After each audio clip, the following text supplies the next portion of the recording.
कैसे हो प्यारे बच्चों। आज आपको हम 10वीं क्लास का चैप्टर 7वां जो आखिरी चैप्टर है ज्योग्राफी का वो करवाने जा रहे हैं। इसके बाद ज्योग्राफी खत्म हो जाएगी।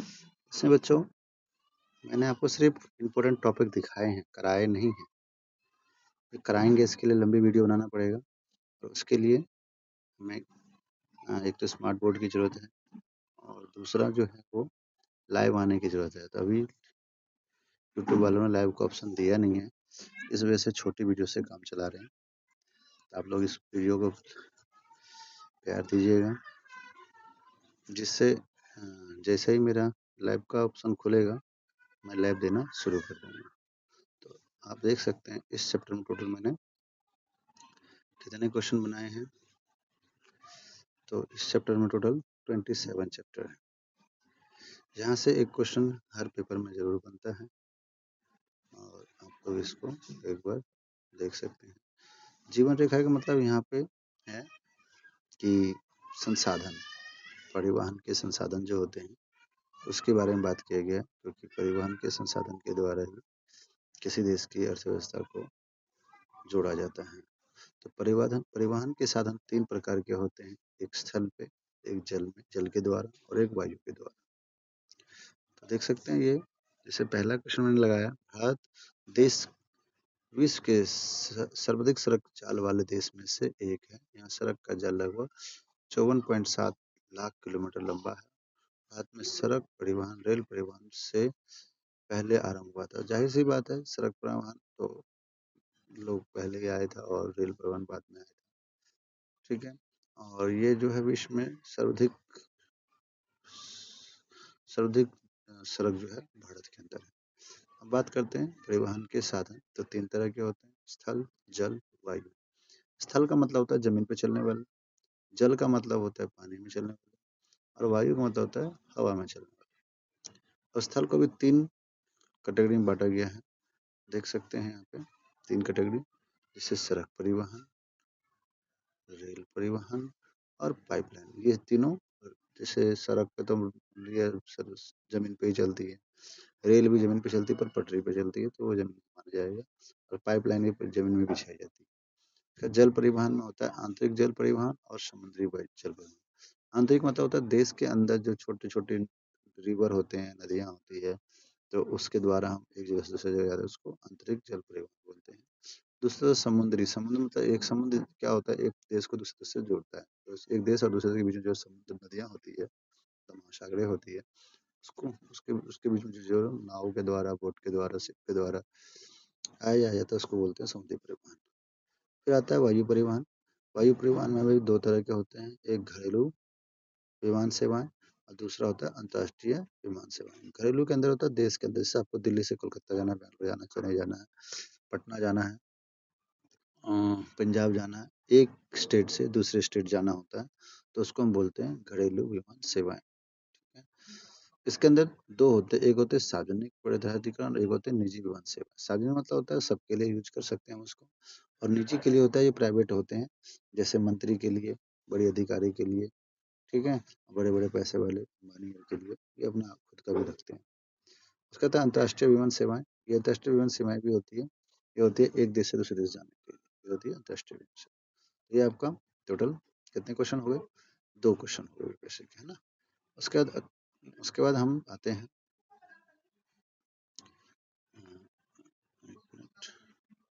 उसके बाद हम आते हैं यहाँ पे तीसरे क्वेश्चन पे। तो तीसरे क्वेश्चन में ये कह रहा है, देखिए जैसे कह रहा है, रेल परिवहन की अपेक्षा सड़क परिवहन की बढ़ती जाल के कई कारण हैं। मतलब रेल परिवहन कम है और सड़क परिवहन जो है वो उसकी अपेक्षा ज़्यादा है। इसके क्या कारण है, तो रेलवे लाइन की तुलना में सड़कों की निर्माण लागत बहुत कम होता है। यानी कि रेलवे लाइन में हमें तार बिछाना है, पटरी बिछाना है, स्टेशन बनाने हैं, स्टेशन बनने के बहुत खर्चे होते हैं, पटरी बिछाने के लिए, कोई तार बिछाने के लिए, सब बहुत खर्चे होते हैं। इसलिए जो सड़क पर में क्या है, आप मिट्टी दोनों तरफ से इकट्ठा कर दो और उस पे आप चाहे कच्चा सड़क बना लो, चाहे पक्की सड़क बना लो, चाहे ईंटें डाल लो, चाहे लेंटर डाल लो, तो ये थोड़ा सस्ता होता है। तो वही कह रहा है, रेलवे लाइन में ज़्यादा खर्चा होती है और सड़क लाइन में कम खर्चा होती है। उसके अपेक्षाकृत उबड़ खाबड़ व विभिन्न भूभागों पर सड़कें बनाए थे, और रेलवे बनाने के लिए प्लेन जगह चाहिए पटरी बिछाने के लिए प्लेन चाहिए, लेकिन सड़कें बनाने के लिए ऊबड़ खाबड़ ही चल जाएगा।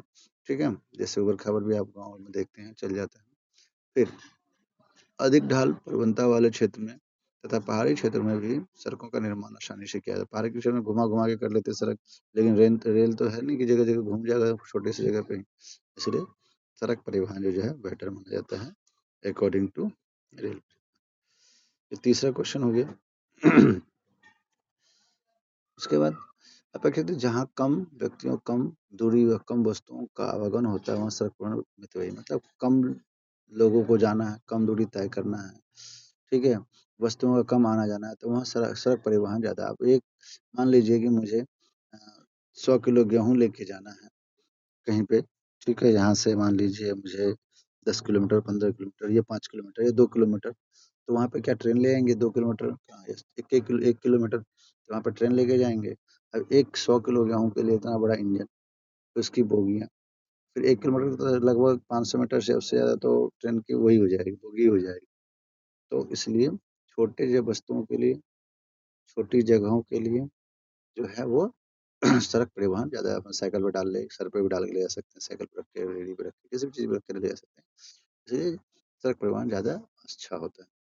ये परिवहन घर घर सेवाएं उपलब्ध कराता है। यहाँ से इंपॉर्टेंट क्वेश्चन आए हैं पहले भी और अब भी आ सकते हैं। अब आएगा कि घर घर सेवाएं कौन उपलब्ध कराता है?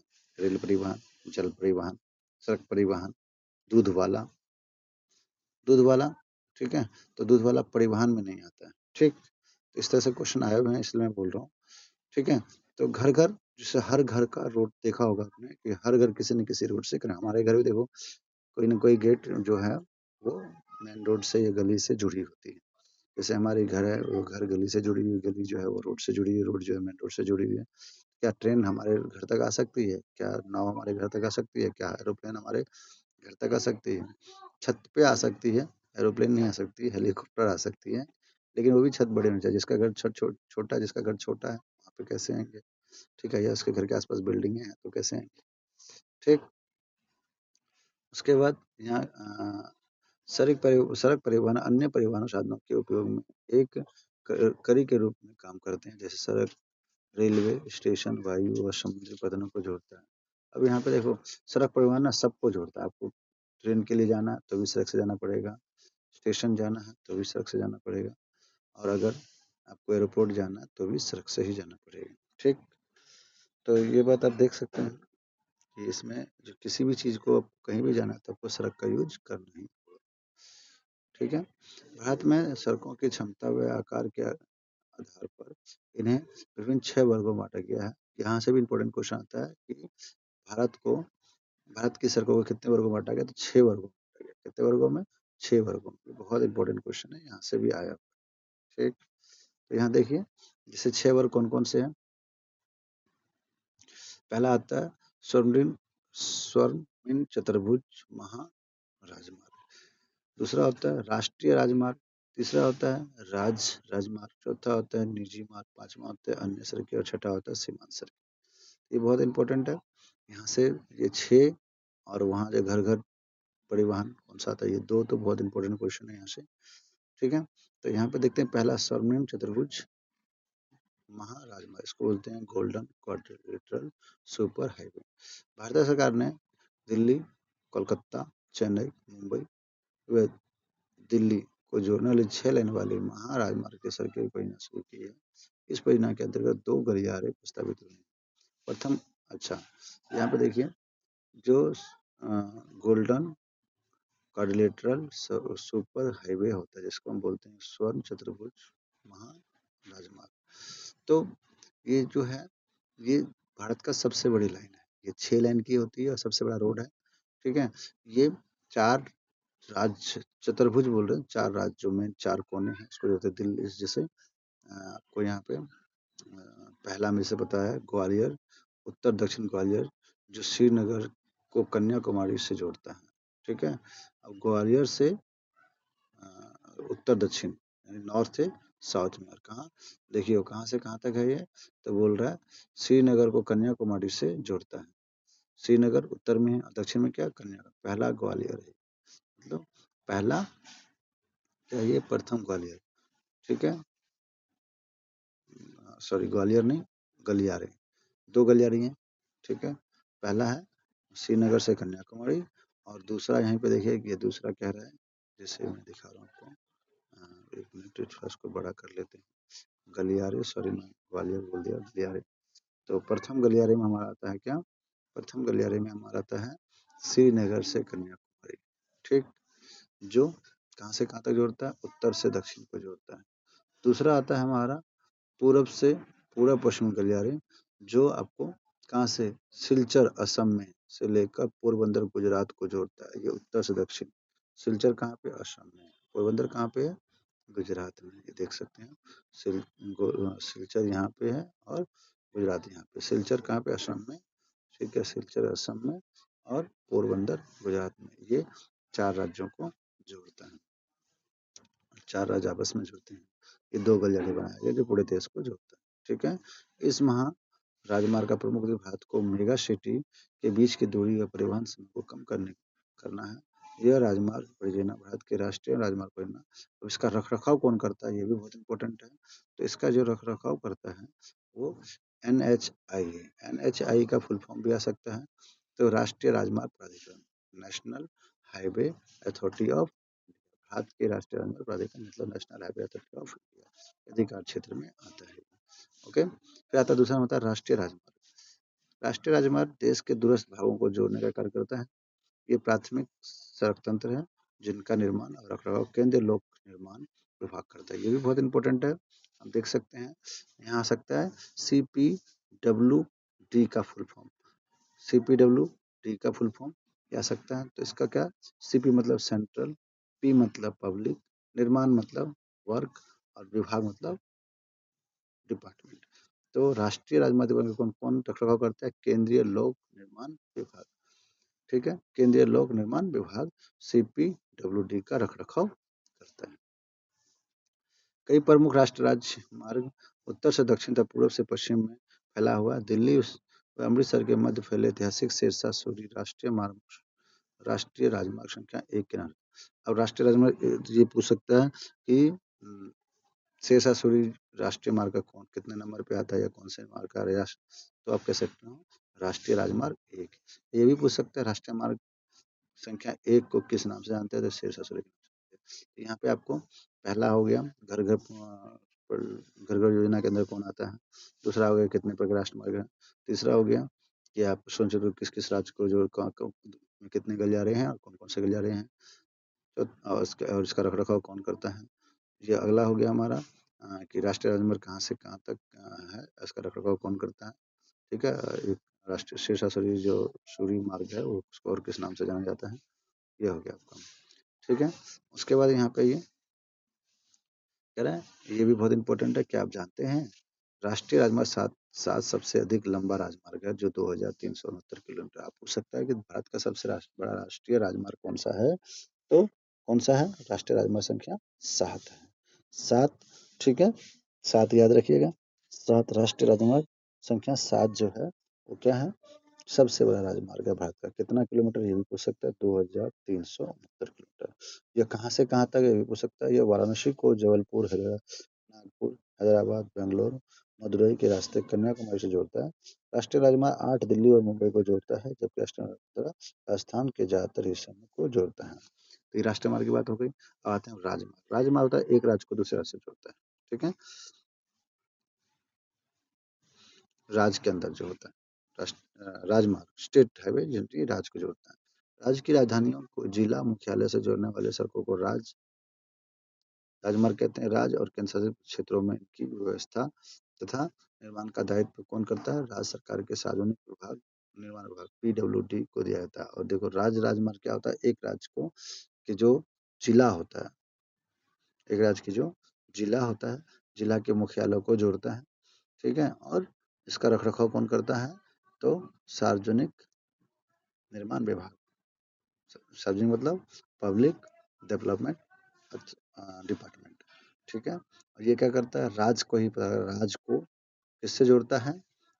राज्य के सड़कों को, एक राज्य की सड़कों को राजधानी से जोड़ता है, राइट। फिर आता है जिला मार्ग।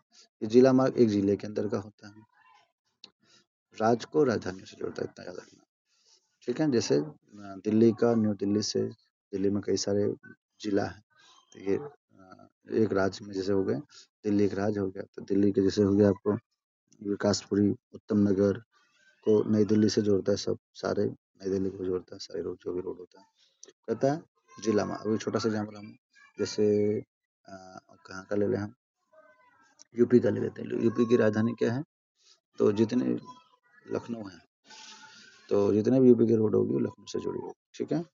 और किसका ले लेते हैं, जैसे हम और किसी का ले लेते हैं, झारखंड का रांची है, तो झारखंड को रांची से जोड़ते हैं इस तरह से। तो जिला मार्ग आते हैं कि एक जिला के अंदर जितने भी रोड होते हैं वो जिले से जुड़े होते हैं। जिले और राजधानी में अंतर होता है, हर गांव का एक जिला होता है, ठीक है। जिला मार्ग ये वे सड़कें हैं जो जिला के विभिन्न प्रशासनिक केंद्रों को जिला मुख्यालय से जोड़ती है। इन सड़कों की व्यवस्था व मरम्मत का होता है तो जिला परिषद को होता है। जिला परिषद होता है, इसका रखरखाव जो भी होता है जिला परिषद द्वारा किया जाता है। अन्य सड़कें में आता है, इस वर्ग के अंतर्गत वे सड़कें आती हैं जो कि ग्रामीण क्षेत्रों और गांव के शहरों से जोड़ती है। मतलब अन्य सड़कें में आता है हमारा गांव की सड़कें और शहर की सड़कों को जोड़ते हैं। प्रधानमंत्री ग्रामीण सड़क परियोजना के अंतर्गत इस सड़क का विकास को बहुत प्रोत्साहन मिला है। इसका आपने सुना होगा, ग्रामीण राष्ट्रीय विकास योजना, ठीक है। और सीमांत सड़कें ऊपर की दी गई सड़कों के अतिरिक्त भारत सरकार प्राधिकरण के अधीन सीमा सड़क संगठन है जो देश की सीमावर्ती है। देखो सीमा नाम से ही बता रहा है, सीमांत यानी कि सीमा, सीमा मतलब बॉर्डर, बॉर्डर एरिया के आसपास की जो सड़कें होती है वो कौन करती है, वो भारत सरकार करती है। भारत सरकार प्राधिकरण के अधीन सीमा सड़कें का संगठन है जो देश की सीमांत क्षेत्रों का सड़कों का निर्माण हुआ उसकी देखरेख करता है।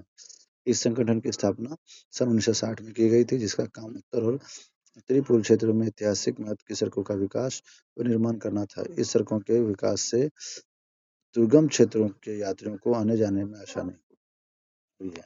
तो आप देख सकते हैं, ये मैंने टोटल अभी तक 10 क्वेश्चन समझाए हैं।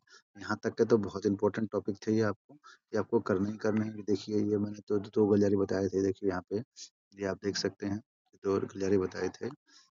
ये थोड़ा ऊपर करते हैं इसको, हाँ हाँ। देखिए यहाँ कश्मीर से ये आ रहा है, ये आ रहा है, ये आ रहा है कन्याकुमारी तक, ये उत्तरी पूर्वी, उत्तरी पश्चिमी, उत्तरी और दक्षिणी गलियारा है, जो श्रीनगर से कन्याकुमारी। और दूसरा वाला यहाँ देखिए, ये इधर है असम, असम से, ठीक है, असम से ये असम के सिलचर से लेके गुजरात के पोरबंदर तक ये 2 गलियारे, ठीक है। ये कौन सा मार्ग है, ये कौन सा मार्ग है, ये दोहरा, तो इसी को बोलते हैं गोल्डन चतुर्भुज, ठीक है, 4 कोनों को जोड़ता है, ठीक है। इसका रखरखाव कौन करता है, NHAI, NHAI मतलब national highway authority of India, ठीक है। उसी के अंदर आप देखिए जैसे राष्ट्रीय राजमार्ग है, राष्ट्रीय राजमार्ग क्या करता है, एक देश के दूरस्थ स्थान को जोड़ता है। जैसे मान लीजिए, देखिए यहाँ पे ये हो गया गलियारा, गलियारा, गलियारा, देखिए ये छोटे छोटे जो दिख रहे हैं आपको, ये दूर स्थानों को जोड़ता है एक दूसरे से, ये छोटे छोटे बाकी है, ये काले वाले तो हो गए आपके स्वर्ण वाले, ठीक है, गोल्डन वाले, और बाकी राष्ट्रीय मार्ग हो गए, ठीक है। उसके बाद ये कितने क्वेश्चन हो गए, यहाँ तक 10 क्वेश्चन हो गए। इसके जस्ट नीचे आ जाइए, सड़क का घनत्व, ठीक है। तो कह रहा है प्रति 100 वर्ग किलोमीटर क्षेत्र में सड़कों की लंबाई को सड़क का घनत्व कहा जाता है। मतलब 1 किलोमीटर में कितनी सड़कें बनाई गई है उसको सड़क का घनत्व कहते हैं। 11वां क्वेश्चन, यहाँ से भी एक क्वेश्चन जरूर आता है हर एग्जाम में, कि रेलवे लाइन को कितने वर्गों में बांटा गया, तो 3 वर्गों में बांटा गया, ठीक है, बड़ी लाइन, मीटर लाइन और छोटी लाइन। तो इसमें कभी कभी यही पूछ लेते हैं कि बड़ी लाइन की चौड़ाई कितनी होती है, तो 1.676 गज में होती है। मीटर मीटर लाइन की 1 मीटर में ही होती है, और छोटी लाइन की 0.762 या 0.6010 के बीच में होती है। इसकी लंबाई, सबसे ज्यादा लंबाई किसकी है, तो बड़ी लाइन की लंबाई है। बट जाहिर सी बात है, बड़ी है तो बड़ी लाइन की लंबाई होगी। तो रूट कितना है, 6000, 60,510, वहन मार्ग कितना है, 50,614, कुल मार्ग कितना है, 1,12,388। तो इस तरह से ये यहाँ से बहुत इंपॉर्टेंट है। 12वां क्वेश्चन देख लिया, ये यहाँ भी बहुत इंपॉर्टेंट है। भारतीय रेलवे परिवहन देश का सर्वाधिक बड़ा सार्वजनिक क्षेत्र का प्राधिकरण है। देश की सबसे पहली रेलवे लाइन 1853 में चली थी, मुंबई से थाने की बीच चली थी, सबको पता है, 34 किलोमीटर दूरी तय की थी, ये तो सबको पता है। यहाँ से क्वेश्चन आते ही आते हैं। उसके बाद यहाँ से भी देखिए क्वेश्चन आते हैं, भारतीय रेल परिवहन को कितने जोन बांटा गया, तो यहाँ पे 16 जो पुरानी लिखा मैंने काट दिया है उसको, 16 नहीं 19 जोन, 18+1, 18 रेलवे का, 1 मेट्रो का, ठीक है। और डिविजनल कितने हैं, ये प्रखंड है, प्रमुख रेलवे प्रखंड है, और डिवीजन कितने, तो 70 डिवीजन, ठीक है। ये 13वां क्वेश्चन हो गया आपका, ठीक है। उसके बाद 14वां क्वेश्चन यहाँ पे है, लेकिन मैंने बड़ा थोड़ा सा समझने के लिए बड़ी सी लाइन कर दी है, चलिए पढ़ लेते हैं इसको। तो भारत में रेल परिवहन के वितरण को प्रभावित करने वाले कारकों में भू आकृति, आर्थिक व प्रशासनिक कारक मुख्य है।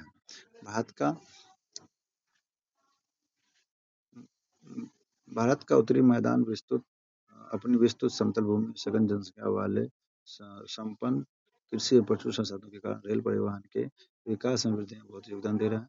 हालांकि असंख्य नदियों के विस्तार, जल मार्ग पर पुलों के निर्माण में कुछ बाधाएं आई है, फिर भी रेलवे का महत्व घटा नहीं है। प्रायद्वीपीय भारत में रेलमार्ग उबड़ खाबड़ पहाड़ी क्षेत्रों, छोटी पहाड़ी और सुरंगों आदि से होकर जाते हैं। हिमालय पर्वत क्षेत्र की दुर्लभ ऊंची नीची जमीन, विरल कम जनसंख्या तथा आर्थिक मौके की कमी के कारण रेलवे लाइन के निर्माण में प्रतिकूल परिस्थितियां पैदा करता है।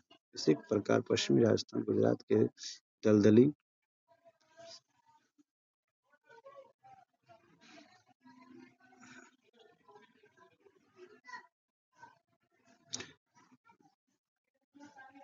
बस यहीं रहने दीजिए, ये वाला टॉपिक पढ़ लीजिए, ठीक है। कि प्रायद्वीपीय भारत में कैसी है, और खबर है थोड़ा सा, उत्तरी मैदान थोड़ा सा समतल है, इसे देख लीजिए।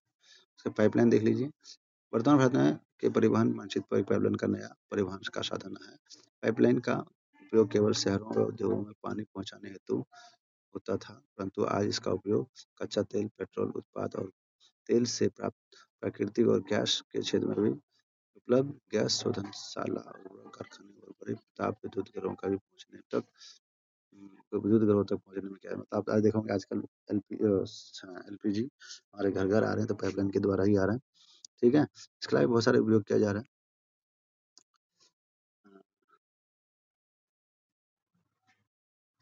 ठीक है। ठोस पदार्थों को तरल अवस्था में बदलकर पाइपलाइनों द्वारा ले जाया जाता है। बहुत दूर आंतरिक भागों में स्थित शोधनशाला जैसे बरौनी में है, मथुरा में है, पानीपत में है, गैस पर आधारित उर्वरक कारखानों की स्थापना पाइपलाइनों के जाल के कारण ही सफल हो पाई है। चाहे पाइपलाइन बिछाने की प्रारंभिक लागत बहुत अधिक होती है, लेकिन इसको चलाने की लागत बहुत ही कम होती है। वाहन देरी और हानि इसमें लगभग नहीं जोड़ा होता। देखो यहाँ पे क्या कह रहा है कि पाइपलाइन बिछाने में तो अधिक खर्चा आता है, एक बार पाइपलाइन बिछा दी खर्चा अधिक आता है, लेकिन इसका रखरखाव और इन फ्यूचर में इसके फायदे बहुत हैं। अब एक बार पाइपलाइन बिछा दी 10 साल 15 साल तो लगभग चलेगा ही चलेगा, और उसमें आप कोई खर्चा नहीं आना है, वहां से आपको प्रेशर डालना है, जो भी चीज डाल रहे हैं, और आप जब आपको जहाँ पहुंचाना वहां तक वो पहुंच जाएगा, कोई खर्चा नहीं है, कोई खर्चा नहीं है, ठीक है। जैसे लाने ले जाने का, रख रखाव का, देख रेख का, रास्ते में खराब होने का, ठीक है, इस सब की कोई खर्चा नहीं समय, ठीक है। इसको चलाने में बहुत कम खर्चा आती है, ठीक है। उसके बाद सामान समय से पहुंच जाता है। देश में पाइपलाइन परिवहन को 3 प्रमुख जाल, पहली पाइपलाइन यहाँ से भी देखिए, पहली पाइपलाइन सेवा जो असम राज्य के तेल क्षेत्र में गुवाहाटी, बरौनी और इलाहाबाद के रास्ते कानपुर तक जाती है। मतलब 3 पाइपलाइन है देश के अंदर, तो उसमें से पहला आता है हमारा बरौनी, असम में जो तेल क्षेत्र है वहाँ से डाला जाता है, और ये कहाँ पहुँचता है, गुवाहाटी, बरौनी, यहाँ पे शोधनशाला है जहाँ पे तेल को साफ किया जाता है और उसको कन्वर्ट किया जाता है। इलाहाबाद के रास्ते कानपुर उत्तर प्रदेश जाती है, इसकी एक शाखा बरौनी में से राजबंद होकर हल्दिया तक जाती है, दूसरी राजबंद में मोरी ग्राम तक तथा गुवाहाटी से सिलीगुड़ी तक जाती है। तो ये 2 हो गए, एक नीचे होगा 3।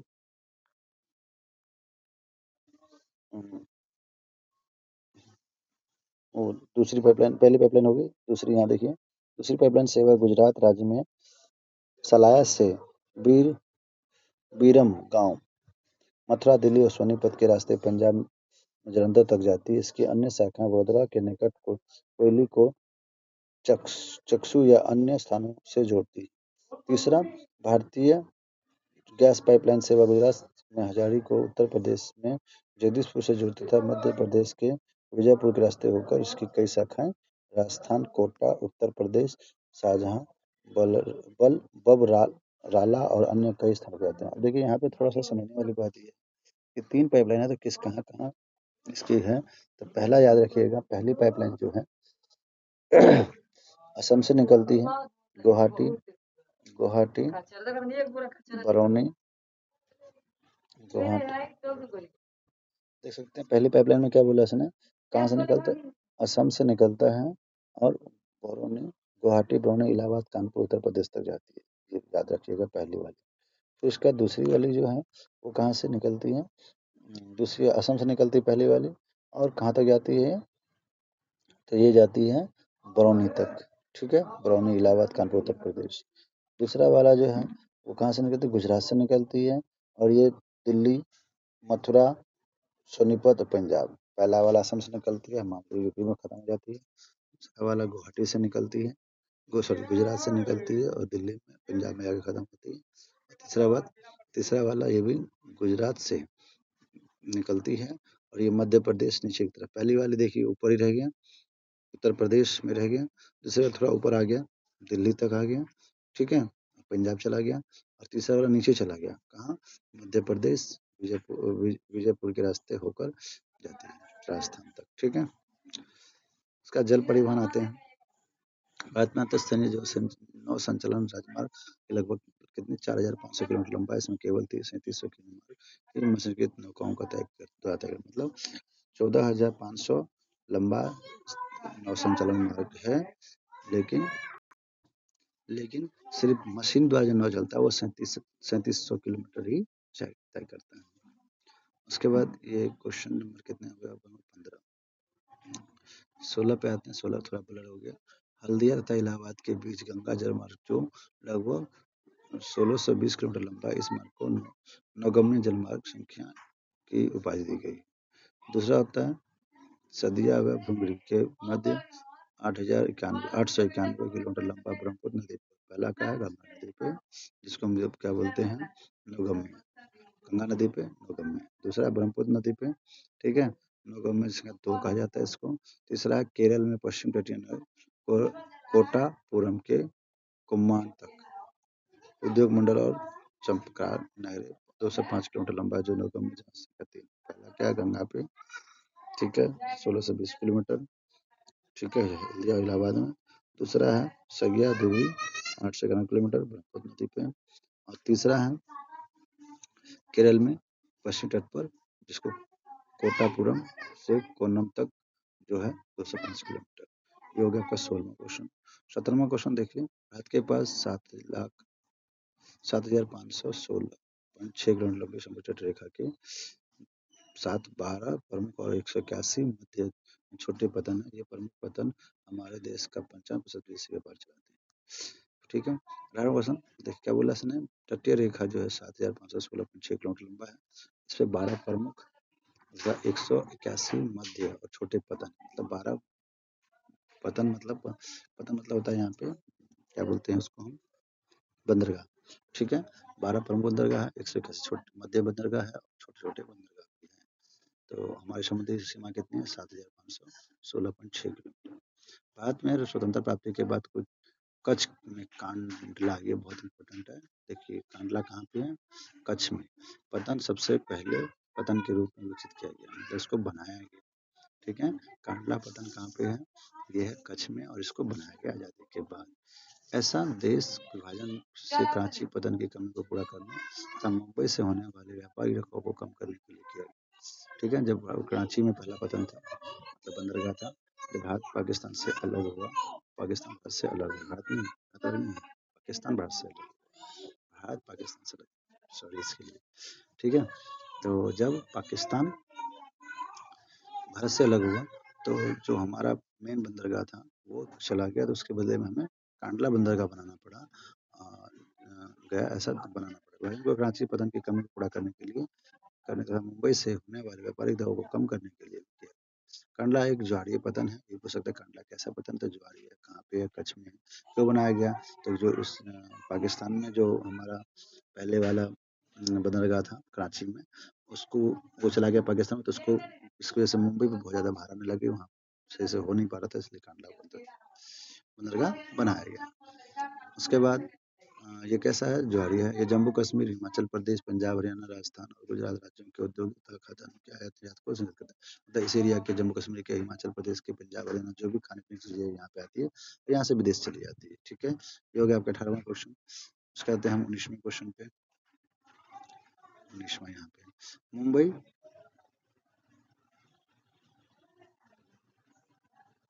मुंबई से बड़ा, मुंबई पतन से बड़ा पतन है। मुंबई सबसे बड़ा पतन है, जिसका जिसके अपने प्राकृतिक खुले बिस्तर और सुचारू पोत समय है। मतलब सबसे बड़ा पतन पूछ सकते तो कौन सा है?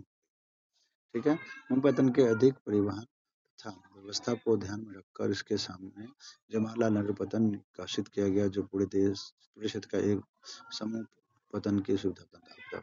मुंबई के बाद एक कौन सा बनाया गया? जवाहरलाल नेहरू पतन बनाया गया। ठीक है? अब आता है 20वां क्वेश्चन। लोह अयस्क के निर्माण के संदर्भ में मारमागाओ पतन, ये भी पॉइंट आता है। मारमागाओ पतन कहाँ पे है? ठीक है? तो और किसके लिए? लोह अयस्क के निर्माण के लिए। मारमागाओ पतन देश का सबसे महत्वपूर्ण पतन है। इसी पतन से देश के कुल निर्यात का आधा 50% लोह अयस्क विश्व को निर्यात करता है। पूरी दुनिया में लोह का जो निर्यात होता है, लोह अयस्क तो कहाँ से होता है? तो याद रखना, ये मारमागाओ पतन से होता है। ठीक है? यह दक्षिण में कर्नाटक में स्थित न्यू बुलगोन पतन केंद्र खानों से निकलते हैं। लोह अयस्क का निर्यात करता है। सुदूर देश पश्चिम में कोची पतन है। तब यह पतन एक लेंगून के मुहाने पर स्थित एक प्राकृतिक पोत है। उसका कहता है पूर्वी तट के मध्य तमिलनाडु राज्य में स्थित पूर्वी छोर पर तीतू तूतीकोरन पतन है। यह भी एक प्राकृतिक पोत शरीर है तथा इसको पृष्ठभूमि की बहुत समृद्ध है, इसलिए यह पतन हमारे पड़ोसी देशों जैसे श्रीलंका, मालदीव आदि तथा भारत के तटीय क्षेत्रों की विभिन्न वस्तुओं के व्यापार को संचालित करता है।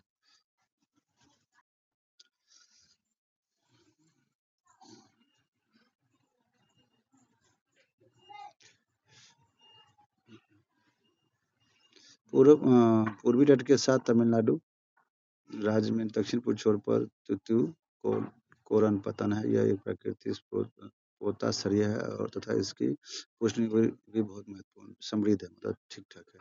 इसलिए यह पतन हमारे पड़ोसी देश जैसे श्रीलंका, मालदीव आदि तथा भारत के तटीय क्षेत्रों की विभिन्न वस्तुओं के व्यापार को संचालित करता है। चेन्नई हमारे देश का सबसे पुराना कृत्रिम पतन है। ये पूछ सकता है सबसे पुराना कृत्रिम पतन, कृत्रिम मतलब बनाया गया कौन सा है? तो चेन्नई।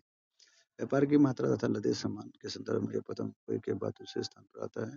विशाखापट्टनम स्थल से घिरा गहरा और सुरक्षित पतन है। आप पूछ सकते हैं सबसे सुरक्षित पतन कौन सा है और स्थल से घिरा हुआ कौन सा? तो विशाखापट्टनम। प्रारंभ में इस पतन को लोह अयस्क निर्यात के रूप में विकसित किया गया था। उड़ीसा में स्थित पारादीप, ये भी बहुत इंपॉर्टेंट। पारादीप पतन कहाँ पे? तो उड़ीसा में पारादीप पतन विशेषतः लोह अयस्क का निर्यात करता है। कोलकाता पतन एक अंत स्थलीय नदीय पतन है, जो पतन गंगा ब्रह्मपुत्र बेसिन के बहुत बड़े समृद्ध पृष्ठभूमि को सेवा प्रदान करता है। ज्वारीय पतन होने की वजह से ये तथा हुगली के तलहट जमाव से इसे नियमित रूप से साफ करना पड़ता है। कोलकाता पतन पर बढ़ते व्यापार को कम करने के लिए हल्दिया को सहायक पतन के रूप में विकसित किया जाता है। अब यहाँ पे पतन कुछ दिए हुए हैं, देख सकते हैं यहाँ पे कौन कौन सा पतन है, ये भी आता है। जैसे ये देखिए, कांडला कहाँ पे है? गुजरात में है। कांडला कहाँ पे है? गुजरात में है। मुंबई यहाँ पे है। ठीक है? उसके बाद ये मारगांव, ठीक है, मारगांव, ठीक है, मालगांव, ठीक है, ठीक, कोची, तुतुकोनी, विशाखापट्टनम, ठीक है, ये सब देख सकते हैं। ये विशाखापट्टनम यहाँ पे, पारादीप उड़ीसा में बताया, ठीक है। तो ये सब थोड़ा हल्दिया, ठीक है, कोलकाता में, ठीक है। तो ये आप देख सकते हैं कि ये सारे पतन को यहाँ पे एक बार पढ़ लीजिएगा। तो इसका आता है 22वां क्वेश्चन। भारत में सन 1853 में वायु परिवहन का राष्ट्रीयकरण किया गया। मतलब पहले वायु परिवहन नहीं हुआ था 1853 से, वायु परिवहन शुरुआत तो 1953, सॉरी 1853 में ट्रेन और 1953 में वायु। ठीक है। व्यापारिक तौर पर एयर इंडिया तथा कई निजी एयरलाइंस घरेलू विमान सेवाएं प्रदान करती है। एयर इंडिया हमें अंतर्राष्ट्रीय वायु सेवा प्रदान करती है। पवन हंस हेलीकॉप्टर, ये भी बहुत इंपॉर्टेंट है। पवन हंस हेलीकॉप्टर लिमिटेड तेल और प्राकृतिक गैस आयोग की उसकी अप तटीय सक्रियाओं के तत्व में तथा अगम्य और दुर्लभ भूभागों जैसे उत्तरी पूर्वी राज्यों तथा जम्मू कश्मीर हिमाचल प्रदेश उत्तरांचल के आर्कटिक क्षेत्र में हेलीकॉप्टर सेवाएं प्रदान करता है। ये सब मतलब प्राइवेट है, ठीक है। ये यहाँ से देखिए कौन कौन सा। पवन हंस हेलीकॉप्टर लिमिटेड, तेल व प्राकृतिक गैस आयोग को इसकी अतटीय सक्रियाओं में तथा अगम्य जहाँ पे जा नहीं सकते भागों में उत्तरी पूर्वी राज्यों तथा जम्मू कश्मीर में प्रदेश में उत्तरांचल के आंतरिक क्षेत्र में हेलीकॉप्टर सेवाएं प्रदान करती है। मतलब ये प्राइवेट है, ठीक है। एयर इंडिया अंतर्राष्ट्रीय सेवाएं प्रदान करता है, ठीक है। वहाँ के लोगों को सुरक्षा प्रदान करता है, ले जाना थोड़ा बहुत अगर कभी दिक्कत हो तो करता है। इंडियन एयरलाइंस की सक्रियता पड़ोसी देश जैसे दक्षिण एशिया, पूर्वी एशिया और मध्य एशिया तक फैला हुआ है, ठीक है। तो ये 22वां क्वेश्चन हो गया। दूरसंचार तंत्र भारत एशिया महाद्वीप में सबसे बड़ा दूरसंचार मतलब टेलीफोन में भी भारत जो है वो एशिया सबसे, सड़क में भी विश्व में एक है और दूरसंचार में क्या है भी एक है। 22वां क्वेश्चन हो गया। वहाँ पे 23वां क्वेश्चन देख सकते हैं। भारत का डाक संचार तंत्र विश्व का सबसे बड़ा साधन है। यह पार्सल, निजी पत्र और व्यवहार तथा तार आदि को संचित करता है। यहाँ पे देखिए इसको ना दो वर्गों में बांटते हैं वो लोग। एक कार्ड और लिफाफा चिट्ठी पहली श्रेणी की डाक श्रेणी आती है। यहाँ पे याद रखना, आपको कंफ्यूजन हो सकता है। आप लोगों को यहाँ पे आप लोगों को कंफ्यूजन हो सकता है, तो थोड़ा ध्यान दीजिएगा। देखिए वहाँ पे आपको आएगा कि कौन सी प्रथम श्रेणी में आता है और कौन सी द्वितीय श्रेणी में आता है, ठीक है। तो आपको यहाँ पे ना अगर जैसे रजिस्टर्ड पैकेट या रजिस्टर्ड आ जाएगा ना, तो आप सोचेंगे कि नहीं ये पहले में आएगा, रजिस्टर करने से जल्दी पहुंच जाएगा। नहीं जी, आपको पहली में कौन कौन सा ये रहा पार्सल, निजी पत्र व्यवहार तार आदि को संचित करता है। कार्ड और लिफाफा, कार्ड लिफाफा बंद चिट्ठी पहली श्रेणी की डाक समझ जाती है। पहली श्रेणी में कहा था कार्ड आता है, लिफाफा आता है, चिट्ठी बंद पहली श्रेणी में आता है, ठीक है। इसे कई स्थानों पर वायुयान द्वारा पहुंचाया जाता है। द्वितीय श्रेणी की डाक में आपको कंफ्यूजन हो सकता है, यहाँ पे रजिस्टर्ड पैकेट जल्दी रजिस्टर करेंगे जल्दी पहुंचेंगे, ऐसा नहीं, ठीक है। ये रजिस्टर्ड पैकेट ध्यान रखिएगा। किताबें, अखबार, मैगजीन आदि ये आते हैं, डाक स्थल परिवहन द्वारा पहुंचाए जाते हैं, ठीक है। एरोप्लेन द्वारा लिफाफा, कार्ड, चिट्ठी ये सब पहले सेंटर एरोप्लेन से पहुंच जाता है। दूसरा जो होता है वो स्थल परिवहन द्वारा, जहाँ स्थल के द्वारा पहुंचाया जाता है, उसमें आता है हमारे रजिस्टर्ड पैकेट, किताब, अखबार और मैगजीन, ठीक। इसके लिए इसके लिए स्थल और जल परिवहन का भी प्रयोग किया जाता है। बड़े शहरों और नगरों में डाक संचार में तीव्रता हेतु हाल ही में 6 नए डाक मार्ग बनाए गए हैं। इन डाक मार्गों को राजधानी मार्ग, देखो 6 डाक मार्ग भी बनाए गए हैं, 6 नए डाक मार्ग बनाए गए हैं। पहला आता है राजधानी मार्ग, दूसरा आता है मेट्रो चैनल, तीसरा आता है ग्रीन चैनल, चौथा आता है व्यापार चैनल, पांचवा आता है भारी चैनल और छठा आता है दस्तावेज चैनल के नाम से निकाला जाता है। बहुत इंपॉर्टेंट है, इसको थोड़ा सा आप लोग देख लीजिएगा, ओके। आपका हो गया 23वां क्वेश्चन। चलते हैं अब 24वें क्वेश्चन पे। भारतीय समाचार पत्र लगभग कितनी भाषा में छपती है, बोली जाती है? 100 भाषाओं या बोलियों में प्रकाशित होते हैं। क्या आप जानते हैं कि भारत में सर्वाधिक समाचार पत्र हिंदी में प्रकाशित होता है और इसके बाद अंग्रेजी और तथा उर्दू के समाचार पत्र आते हैं। भारत इसमें सर्वाधिक फिल्मों के उत्पादक, फिल्म में सबसे ज्यादा कौन उत्पादन करता है? तो भारत ही उत्पादन करता है, ठीक है। 100 भाषाओं में बोली जाती है, सबसे पहले हिंदी है, ठीक है। सबसे पहले कौन सी भाषा बोली जाती है? तो हिंदी बोली जाती है। कौन सी? हिंदी बोली जाती है, तो समाचार पत्र प्रकाशित होती है। उसके बाद अंग्रेजी, फिर उर्दू, और सबसे ज़्यादा फिल्म भारत में ही बनती है, ठीक है। यहाँ पर कम अवधि वाले फिल्म, वीडियो, फीचर फिल्में और छोटी वीडियो फिल्म बनती है। भारतीय एवं विदेशी फिल्म को प्रमाणित करने का अधिकार केवल किसके पास? केंद्रीय फिल्म प्रमाण, इसको central board of film certificate कहा जाता है, ठीक है। सर्टिफिकेशन को दिया जाता है, ठीक है। चलिए अंतर्राष्ट्रीय व्यापार, ये 26 क्वेश्चन आपका यहाँ तक हो गया। एक क्वेश्चन और बना तो ज्यादा कुछ है, ठीक है। यहाँ पे आयात और निर्यात का अंतर ही देश का व्यापार संतुलन को तय करता है। यदि निर्यात से अधिक है, हम ज्यादा भेज रहे हैं और कम ला रहे, तो इसको बोलते हैं अनुकूल व्यापार संतुलन, ठीक है।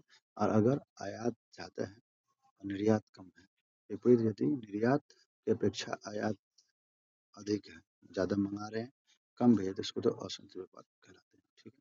बस यहाँ पे आपका चैप्टर खत्म होता है। तो और इसके देखिए कुछ क्वेश्चन भी कर यहाँ पे दिया हुआ, एमसीक्यू दिया, सारे क्वेश्चन मैंने साथ में लगा दिए। ताकि आप लोगों को इन क्वेश्चनों को आसानी से कर सकें और आपको दिक्कत ना हो। जो 10वीं के बच्चे हैं उनके लिए भी एक सारे टॉपिक बनेंगे और जो सीटेट की तैयारी कर रहे हैं उनके लिए बनेंगे, ठीक है, क्योंकि वहाँ भी सीटेट में भी आते हैं ज्योग्राफी, ठीक है। उसके बाद आप जो किसी भी एग्जाम के बीपीटीआरई 4 के एग्जाम की कर रहे हो तो भी आएगा यहाँ पे, यूपीएससी के लिए करिएगा तो भी आएगा। तो आप लोग इसको, थोड़ा लंबा, पहली बार मैंने 40 मिनट का वीडियो बनाया, लंबा हो गया है, ठीक है। लेकिन मैं शुरू में कहा था कि मैं इसको छोटा बनाऊंगा, लेकिन मुझे पढ़ाने में थोड़ा सा अच्छा लगा क्योंकि अच्छी अच्छी बातें लिखी थी, तो मैंने इसको थोड़ा सा बड़ा कर दिया। तो आप लोग इसको ध्यान से पढ़िएगा और इतनी 27 क्वेश्चन में आपका पूरा टॉपिक पूरा चैप्टर कंप्लीट होता है। उसको अगर लिखेंगे ना बोर्ड पे, कॉपी पे, तो आपको 2 से 3 पेज में हो जाएगा, जो कि इतना बड़ा पेज 8-10 पेज का है ये, 7-8 पेज का, तो वो सारा तुरंत हो जाएगा। चलिए बहुत बहुत धन्यवाद, मिलते हैं फिर नेक्स्ट वीडियो में।